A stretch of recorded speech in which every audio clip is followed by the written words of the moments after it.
দীপক দাস, জয়দেব মাইতি, আমরা তাদের নামগুলো আপনারা একে একে দেখবেন। প্রথম কাছে আগুন দিন। দীপক দাস, অভিজিৎ আইটি, স্নেহা আইটির পক্ষে অভিজিৎ আইটির কাছে আগুন দিন। হাইব্রিডে আগুন দেবে না, হাইব্রিড সুদর্শন চক্র বাকি থাকবে। হাইব্রিড এবং সুদর্শন চক্রে আগুন দেবেন।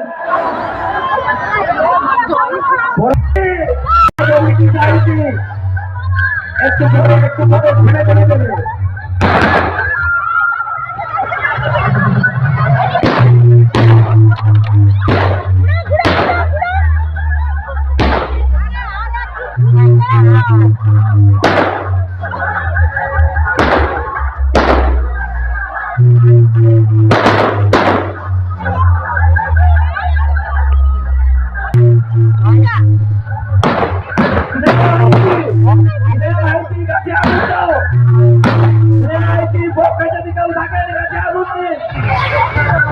স্নেহাইটির পক্ষে আপনি আপনার কাছে আগুন দিন।